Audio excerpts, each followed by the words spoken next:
आपके साथ मैं हूं मीनाक्षी जोशी। देश में कोरोना डेंजरस लेवल पर पहुंच गया है। पूरे देश में एक दिन में कोरोना के 39 मामले सामने आए हैं। जब से कोरोना संकट शुरू हुआ है, ये पहली बार ऐसा मौका है जब कोरोना में एक दिन में 39 लोग संक्रमित पाए गए हैं और 195 लोगों की मौत हुई है। पहली बार कोरोना का ऐसा विस्फोट दिखा है कि एक दिन में कोरोना से मरीजों की इतनी ज्यादा तादाद बढ़ी है। देश में कोरोना के कुल मामले 46,433 हो गए हैं और मौत का आंकड़ा 1,568 हो गया है। जाहिर है खतरा बहुत बड़ा है और गंभीर है। उससे भी गंभीर है उन लोगों की तस्वीर जो खुलेआम लॉकडाउन के नियमों का उल्लंघन कर रहे हैं। पिछले 24 घंटे में शराब की दुकानों के बाहर लंबी लंबी लाइन और सोशल डिस्टेंसिंग की धज्जियां उड़ाने वाली तस्वीरें हैरान भी करती हैं और परेशान भी करती हैं। सरकार ने तीसरे लॉकडाउन में थोड़ी रियायत दी और बाकी दुकानों की तरह शराब की दुकानों को भी खोल दिया, लेकिन शराब के शौकीन लोग हैं कि मानते नहीं।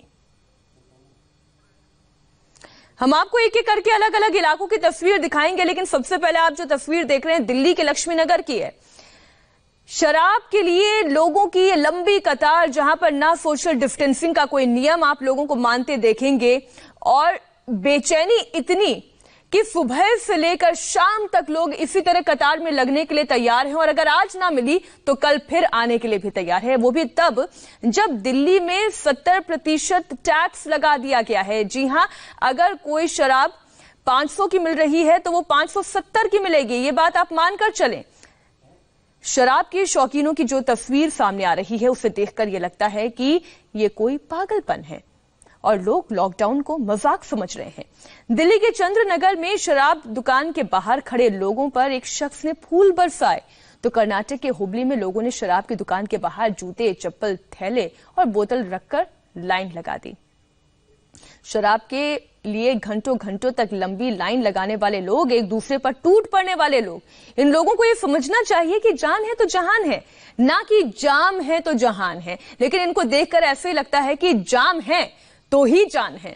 सरकार ने थोड़ी सी छूट क्या दी तो लॉकडाउन के नियम की धज्जियां उड़ गई। लॉकडाउन अभी भी चल रहा है दोस्तों, यानी कोरोना का खतरा अभी टला नहीं है, कोरोना का खतरा बरकरार है। लोग समझने को तैयार नहीं है। यहां तक कि दिल्ली सरकार ने अब शराब पर कोरोना टैक्स लगा दिया है। दिल्ली में शराब के दाम 70% तक बढ़ा दिए गए हैं और इस बीच पहले दिन देश में शराब की बम्पर सेल हुई है। वो आंकड़ा भी हम आपके सामने रखेंगे। दिल्ली में शराब पर कैसे कोरोना टैक्स लगा है ये आपको बताते हैं। पहले दिल्ली सरकार ने शराब पर 70% टैक्स लगा दिया है, जिसका सीधा मतलब यह है कि अब शराब एमआरपी से 70% और महंगी मिलेगी।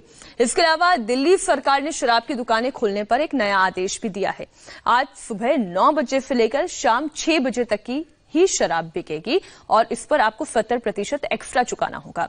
शराब पर दिल्ली सरकार के नए टैक्स से दिल्ली में शराब खरीदना महंगा हो गया है।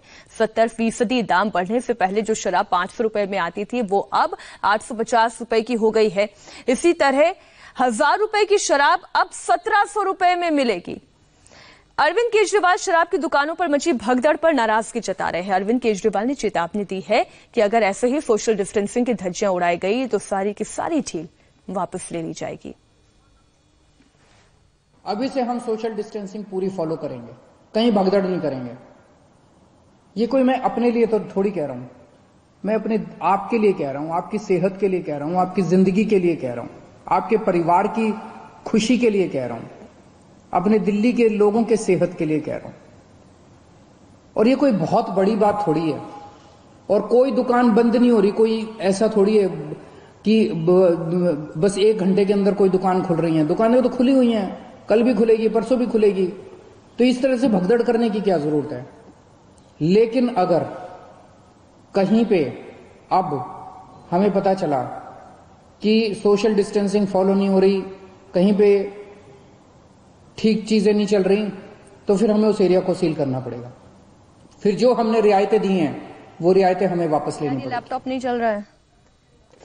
तमाम खास मेहमान हमारे साथ जुड़ गए हैं और तमाम खास मेहमानों से मैं पहले आपका परिचय करवा दूं और फिर हम बात करेंगे कि जाम जरूरी है या जान जरूरी है?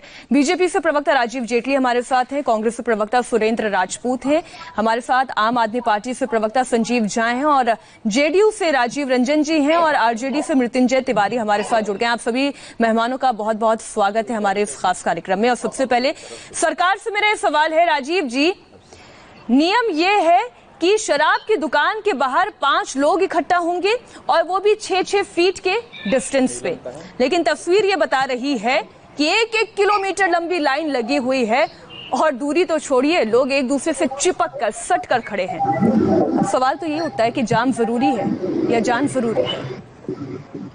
बिल्कुल, देखिए जो केंद्र ने गाइडलाइन जारी करी थी, उन सारी गाइडलाइन के अगर आप हिसाब से देखें तो मुझे लगता है उस गाइडलाइन के हिसाब से कोई भी राज्य सरकार अगर कार्य कर रही होती तो ये चुनौतियां ना झेलनी पड़ती। आज बार बार हम जब गाइडलाइन की बात करते हैं, सोशल डिस्टेंसिंग की हमने बात करी, हमने कहा कि सबको आइसोलेट करके रखना है, सबको अलग करके रखना है, लेकिन अलग अलग राज्यों से मांगे आई, उसमें चाहे मजदूरों का पलायन था उसके लिए सहयोग करना या अलग तरीके से, और बहुत सारी ऐसी मांगे थी जो कम से कम हमारी कोविड की लड़ाई में बाधा बन रही थी। और आज आपने देखा कि बड़ी संख्या में मजदूर कोरोना पॉजिटिव निकले हैं जिनका टेस्ट हुआ है। तो आप सोचिए अगर वो मजदूर एक जगह से दूसरी जगह पलायन करेंगे तो वो कितने लोगों को इन्फेक्ट कर सकते हैं। सिमिलरली कि आपने शराब की दुकानें खोली है, लेकिन आपको अरेंजमेंट करना चाहिए था। आपको प्रशासनिक लेवल पे सोशल डिस्टेंसिंग ये कह देना टीवी पे कि आप इतनी बड़ी संख्या। राजीव जी, अरेंजमेंट कैसा होना चाहिए और क्या अरेंजमेंट होना चाहिए? देखिए, एडमिनिस्ट्रेशन को सुनिश्चित करना है कि वहां पर इतनी भीड़, बड़ी तादाद में भीड़ ना लगे। एक से एक आदमी सटा हुआ खड़ा हुआ है। आपने देखा शराब की दुकानों पे जो लाइन लगी है, 2-2, 3-3 किलोमीटर की लाइन लगी हुई है वहां पर। हाँ, आप जब खोल रहे हैं तो पहले सुनिश्चित करना चाहिए आपको कि वहां पर इस तरीके का जमघट नहीं लगेगा, इस तरीके की भीड़ नहीं लगेगी। अगर ये भीड़ लगनी शुरू हो गई तो हमारा जो एजेंडा है, हमारी असली लड़ाई तो कोविड के खिलाफ है। रेवेन्यू तो हम जनरेट कर सकते हैं कभी भी, लेकिन असली लड़ाई कोविड के खिलाफ, और कोविड के खिलाफ लड़ाई में हम कहीं ना कहीं विफल होते हुए नजर आ रहे हैं। जिस तरीके से आप माहौल देख रहे हैं, हम ये नहीं कहते राजीव जी सरकारों ने शराब की दुकानें जो खोली है वो नहीं खोलनी चाहिए। जी, मैं लौटूंगी आपके पास। सुरेंद्र राजपूत जी, गलती किसकी है? उन लोगों की है जो शराब की दुकानों के बाहर 1-1 किलोमीटर लंबी कतार लगाकर खड़े हैं, या फिर गलती सरकार की है और प्रशासन की है, सरकार की जिन्होंने इजाजत दे दी है दुकानों को खोलने की? देखिए मीनाक्षी, बड़ा दुखद है जिस तरीके से शराब की दुकानों को खोलने का कहीं ना कहीं लोग बचाव कर रहे हैं। कह रहे हैं सोशल डिस्टेंसिंग का पालन कराने वालों की चिंता होनी चाहिए, कह रहे हैं कि ऐसा होना चाहिए, वैसा होना चाहिए। जब आपने 40 दिन लगातार जान की परवाह की है तो 40 दिन के बाद पहली जो आप नॉन एसेंशियल चीज खोल रहे हैं वो शराब खोल रहे हैं, और ये केंद्र सरकार का निर्णय है और बाकायदा सारे राज्यों के साथ में है। इसमें कहीं कोई भाजपा, कांग्रेस, सपा, बसपा की बात नहीं है। तो हमारा ये पूछना है केंद्र सरकार से कि 40 दिन की सोशल डिस्टेंसिंग का आपने जो सत्यानाश किया है वो क्यों किया और किस कारण से किया?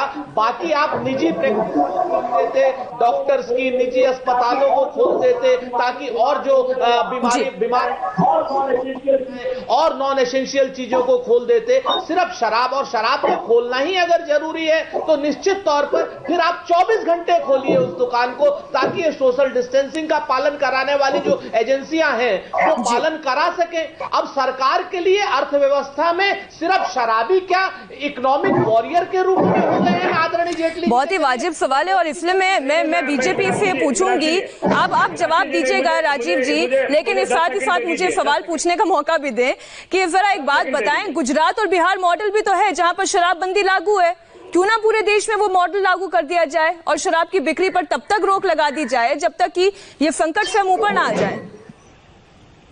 मीनाक्षी जी, मैं अपनी बात एक बार कंप्लीट करना चाहता हूं।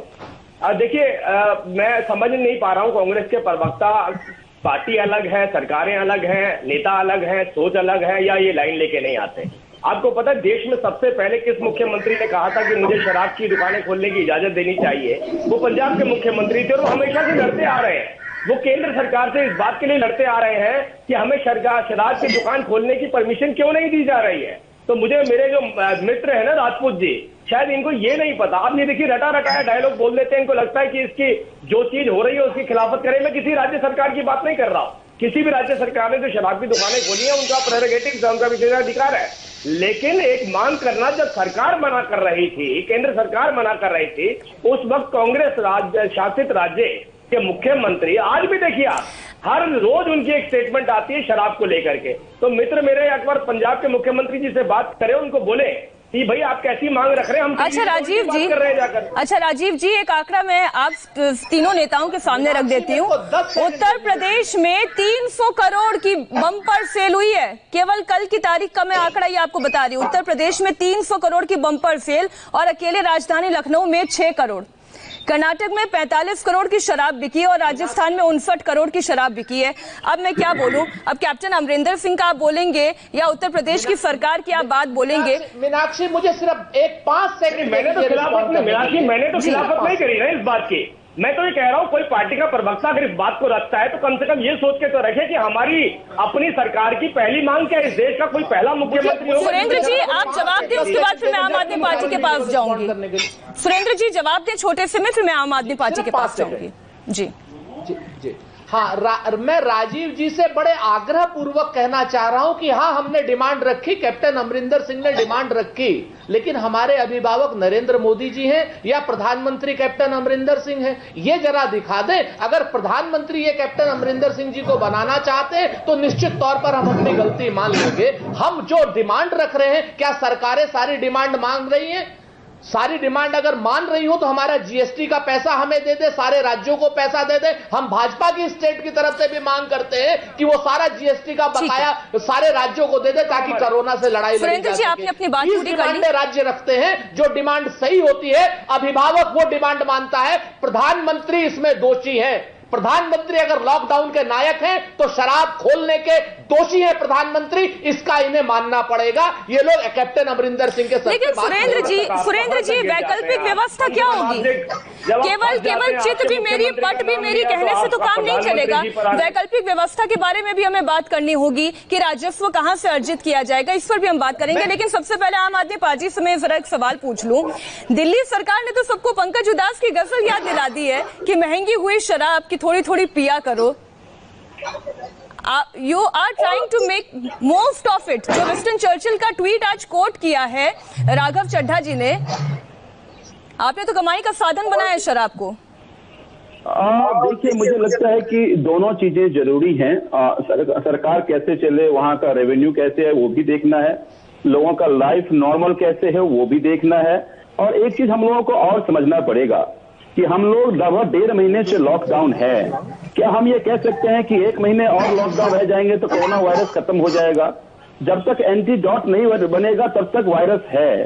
तो अब वायरस के साथ आपको अपने जीवन कैसे चलाने, उसके रास्ते ढूंढने पड़ेंगे। अपने इकोनॉमी को धीरे धीरे आपको खोलना पड़ेगा, और न केवल इंडिया बल्कि स्पेन, इटली, जहां बहुत सारे केसेस है उन्होंने अपने इकोनॉमी को खोला है। तो मुझे लगता है लेकिन कोरोना का जो प्रोटोकॉल है उसको भी फॉलो करना पड़ेगा। कल के जो विजुअल्स थे वो वास्तव में चिंता की बातें थी, और तभी दिल्ली के मुख्यमंत्री ने कहा कि अगर आप उस प्रोटोकॉल को नहीं फॉलो करेंगे और जो रियायतें हमने दी है तो कहीं वो वापस न लेना पड़े। तो मुझे ये लगता है कि हम सबको मिलकर के इसको स्ट्रिक्टली फॉलो कराना पड़ेगा।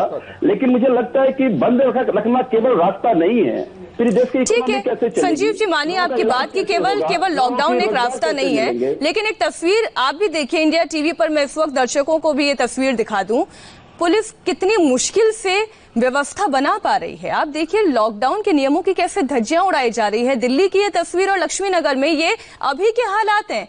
संजीव जी, पुरानी तस्वीर नहीं है, ये आज की तस्वीर है जब आपने 70% टैक्स बढ़ा दिया है शराब पर। उसके बावजूद लोग कैसे सोशल डिस्टेंसिंग के नियमों का उल्लंघन कर रहे हैं।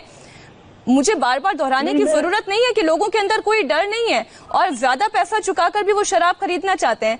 मेरा तो इतना सा सवाल है कि क्या शराब ही अर्थव्यवस्था को पटरी पर ला सकती है? क्या ये इतनी एसेंशियल गुड है, क्या ये इतनी नेसेसिटी है कि आप इसी के जरिए कमाई कर सकते हैं, राजस्व बढ़ा सकते हैं? क्या कोई और वैकल्पिक व्यवस्था नहीं है? देखिए, बहुत सारे रास्ते वैकल्पिक व्यवस्था हो सकते हैं, लेकिन मेरी एक बात को समझिए। जो भीड़ आप यहाँ देख रहे हैं, जब कंप्लीट लॉकडाउन था तब भी मैं चूंकि विधायक भी हूं, मेरे पास शिकायतें आती थी कि अब बगल के स्टेट से इलीगल ट्रेड हो रहा है और लोग तिगुने रेट पे शराब खरीद रहे हैं। अब एक बात समझिए, मान लीजिए आपने दिल्ली में बंद कर दिया, अगर यूपी में खुल रहा है, हरियाणा में खुल रहा है, तो बगल राजस्थान में खुल रहा है, तो बगल के स्टेट में लोग जाएंगे और फिर ये ट्रेड बहुत ज्यादा बढ़ेगा और अब तमाम तरह की और दिक्कतों का सामना आपको करना पड़ेगा। हमें कोई रास्ते निकालने पड़ेंगे। मैं ये मानता हूं। और अगर मान लीजिए इस तरह से लोग कोरोना प्रोटोकॉल को वायलेट करेंगे, हर एक आदमी वायलेट करने के लिए तैयार हो जाएगा, तो आपके पास बिल्कुल ऐसे पुलिस नहीं है कि हर एक व्यक्ति को पुलिस लगा दे।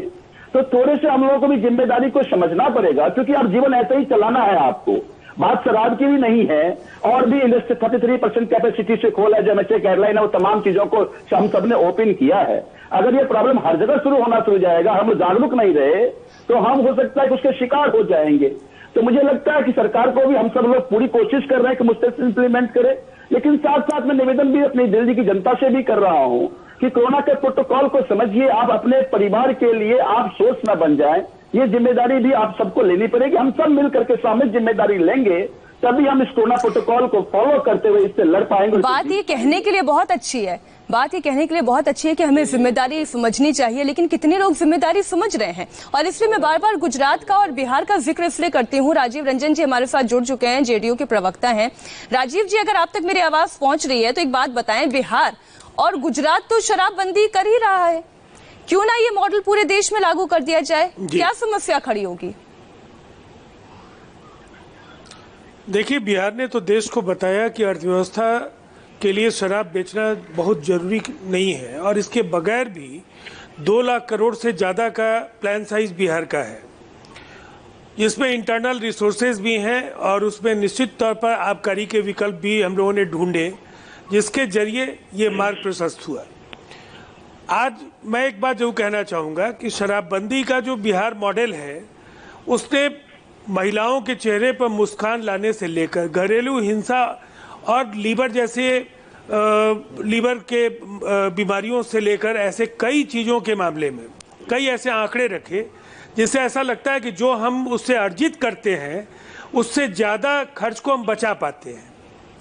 हमारा ये मानना है कि ये तो खैर लंबी चर्चा है और राज्यों को नीतिगत निर्णय लेना होगा, लेकिन ये मेरी समझ से परे है कि आपने पूरे देश को 40 दिन तक लॉकडाउन का सख्ती से पालन करने की सलाह दी, बाजाब्ता कानूनी प्रावधान किए गए, लॉकडाउन का उल्लंघन करने वाले लोगों की गिरफ्तारियां हुई, उनके वाहन जब्त किए गए, और एकाएक शराब बेचने के लिए आपने तमाम जो मानदंड हैं उनकी धज्जियां उड़ा दी।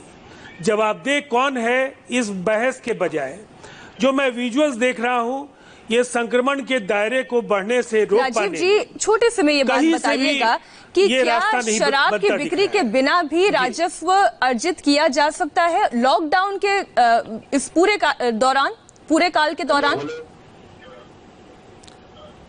देखिए, मुझे एक बात बताइए। सबसे पहली बात तो यह है कि जितने कोर सेक्टर्स हैं, आप कहां बेहतर परफॉर्म कर रहे हैं? अर्थव्यवस्था से ज्यादा महत्वपूर्ण लोगों का जीना है, उनका जीवन है। बिल्कुल, यही शराब बेचने से आप जितना पैसा लाएंगे, यही बड़ी संख्या में जो संक्रमित होने वाले लोग हैं उनके लिए क्वारंटाइन, उनके लिए चिकित्सा, उनका इलाज। राजीव जी, यही डिबेट का पॉइंट है, और इसलिए मैं बार बार बीजेपी से ये सवाल पूछ रही हूँ राजीव जी कि जब गुजरात में शराबबंदी का मॉडल है और राजस्व अर्जित करने के लिए कुछ ना कुछ प्लानिंग तो स्टेट ने भी की होगी, तो क्यों ना नेशन वाइड ये व्यवस्था बना दी जाए जब तक ये कोरोना का संक्रमण काल है? क्योंकि आप देखिए ना, इतनी तो राशन की दुकान के आगे भीड़ नहीं लगी जितनी शराब की दुकान के आगे भीड़ है।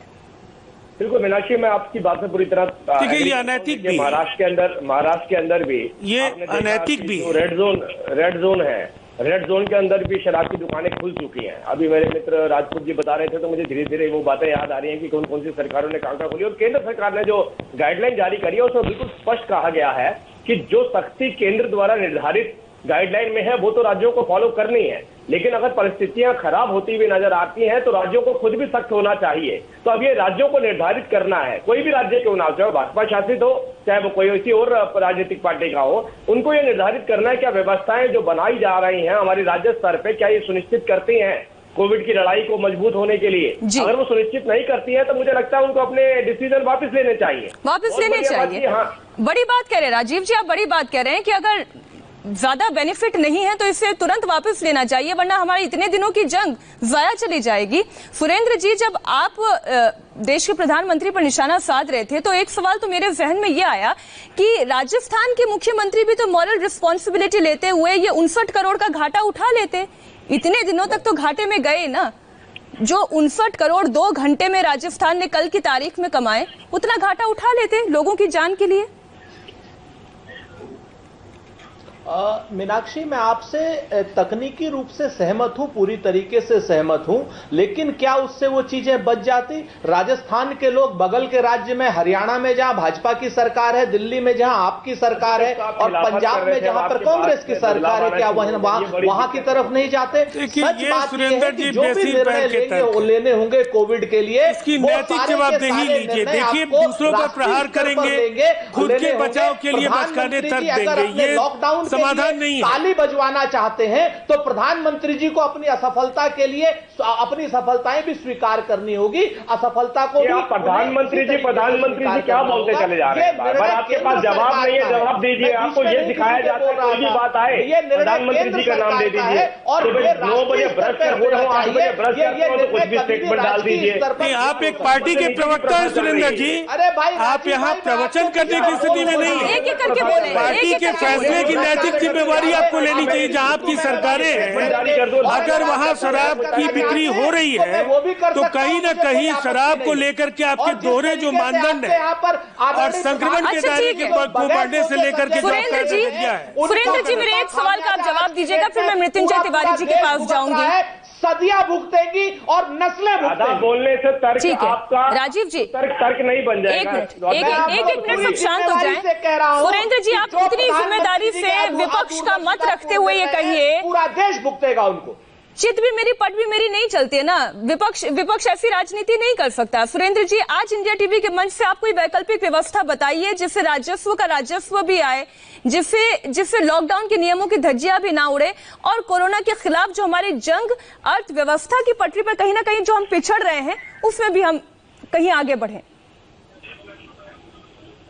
देखिए, प्रधानमंत्री जी सब लोगों को बुलाएं तो निश्चित तौर पर इस पर बात होनी चाहिए, नंबर 1। और हम पूरी तरीके से सहमत हैं मीनाक्षी आपके सुझाव से कि विपक्ष को भी सकारात्मक सुझाव देने हैं। हम लगातार सकारात्मक सुझाव दे रहे हैं प्रधानमंत्री जी को, पत्रों के माध्यम से और CWC के माध्यम से। हमने कहा कोर सेक्टर को खोलिए, हमने कहा आप RBI की विंडो ऐसी करिए जिसमें कि 0% कर रहे हैं। अगर ऐसे सुझाव दे रहे हैं तो देश की जनता देख रही होगी किस तरीके के सुझाव आपके होते होंगे। प्रधानमंत्री जी सहूलत के हिसाब से अपनी बात घुमा देते हैं। बड़ा पैकेज अपने राज्यों के अंदर जब शराब की बात आती है तो उनका आपका तर्क होता है कि दूसरे राज्यों से ले जाएंगे। बात कर रहे हैं, ये किस तरीके की बहस करा रही है मीनाक्षी? नहीं, आपकी बहस पूरी दुनिया सुन रही है। पूरा एक करके बात रखें।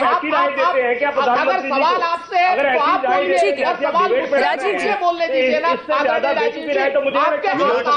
राजीव जी, सुरेंद्र जी, मैं दोनों से गुजारिश करूंगी एक करके बोले कि सुरेंद्र राजपूत को बोलने नहीं देना। एक करके बोले, तभी दर्शक आपकी बात समझ पाएंगे। तो सकारात्मक सुझाव भी आपको समझ नहीं आ रहा। बात में आपकी तर्क तो होना चाहिए। अरे हम बिल्कुल अच्छा बोल रहे हैं, सकारात्मक। अगर हम MSME पर सुझाव आपको दे रहे हैं तो आपको शर्म नहीं आती सुनते हुए? मतलब आप अभी शराब से कितनी बेशर्मी की आप बात कर रहे हैं? हर चीज में आप बीच में बोल रहे हैं। कहता हूँ आप कंफ्यूज करते हैं देश को, हर चीज में बीच में बोल रहे हैं आप। अच्छा ठीक है, आप ठीक है, धंधे खोल नहीं सकते। ठीक है, आपने जिस समय मजदूरों को घर भेजा। सुरेंद्र जी और राजीव जी दोनों से निवेदन है कि आप 2 मिनट की शांति बना लें। खुल रहे हैं। मेरा सवाल मृत्युंजय जी से है, ये बेशर्मी वाला बात। सुरेंद्र जी बस सब शांत हो जाएं, शांत हो जाएं। ऑडियो लेवल कम कर दें प्लीज। मृत्युंजय जी, अब मेरा सवाल यह है कि बिहार में शराबबंदी लागू है, गुजरात में शराबबंदी लागू है और वहां पर लॉकडाउन के नियम भी माने जा रहे हैं। अब ऐसी और क्या वैकल्पिक व्यवस्था बाकी राज्यों के लिए हो सकती है? क्योंकि हमने देखा, दिल्ली की तस्वीर देखी, हमने कर्नाटक की तस्वीर देखी, आप नाम लीजिए उस राज्य का, वहां पर आपको सोशल डिस्टेंसिंग के नियम की धज्जियां उड़ती नजर आएगी। क्या विकल्प हो सकता है? कारोबार ज्यादा जरूरी है, जान ज्यादा जरूरी है? देखिए मीनाक्षी जी, हमारे आदरणीय प्रधानमंत्री जी ने कहा है कि जान है तो जहान है, आपके टीवी स्क्रीन पर भी चल रहा है। लेकिन इस महामारी पर शराब भारी है, ये देखने के लिए मिल रहा है। ये दोष किनका है? राजनीति का ये समय नहीं है, लेकिन इतना तो जरूर बोलना पड़ेगा कि एक नीति अगर सब लोग मानेंगे, चाहे किसी की सरकारें हो किन्हीं राज्यों में। दरअसल बात यह हो रही है कि जब माननीय प्रधानमंत्री जी ने लॉकडाउन किया जी की ओर से, तो देखा यह गया कि भाजपा शासित राज्यों की सरकारों ने, चाहे उत्तर प्रदेश हो, चाहे मध्य प्रदेश हो, चाहे आसाम हो, लॉकडाउन के दौरान ही बसों को भेज करके कोटा से छात्रों को लाए। कब उस राज्य के लिए अलग नीति है और दूसरे राज्य के लिए अलग नीति है, ये नहीं होगा। जब भी होगा लॉकडाउन की नीति एक होगी और सबके लिए ये मान्य होगी। मतलब मृत्युंजय जी, छोटे से में जवाब दीजिएगा, आप चाहते हैं कि शराबबंदी पूरे देश में लागू हो? हम चाहते हैं। जब बिहार में भी शराबबंदी लागू हुई थी तो हमारी सरकार थी, हम सरकार में थे, राजीव रंजन जी के साथ थे यहाँ, उस समय शराबबंदी यहाँ लागू की गई थी। लेकिन शराबबंदी लागू हो तो पूरा उसका पालन हो। ऐसा नहीं कि 100 रुपया का शराब 1000 रुपया में बिकने लगे, जो बिहार में हो रहा है। एक आंकड़ा मैं आप सबके सामने रखते हुए अपने इस डिबेट को मैं क्लोज करूंगी। इंडिया टीवी के editor in chief Rajat Sharma ji ने एक ट्वीट किया और उसमें उन्होंने स्टैटिस्टिक्स बताए हैं। शराब से उत्तर प्रदेश को 31,000 करोड़, कर्नाटक को 21,000 करोड़ की सालाना कमाई होती है, महाराष्ट्र को 17,000 करोड़, बंगाल को 12,000 करोड़ की सालाना कमाई होती है। और इसलिए राज्यों के लिए शराब ऐसी चीज है कि छोड़ी ना जाए। अब अगर हम ये कहें कि शराबबंदी अगर लागू कर दें तो राज्य सरकारों के लिए कितनी बड़ी मजबूरी है, जरा इन आंकड़ों से आप इसका भी अंदाजा लगाएं। बहुत बहुत धन्यवाद आप सभी।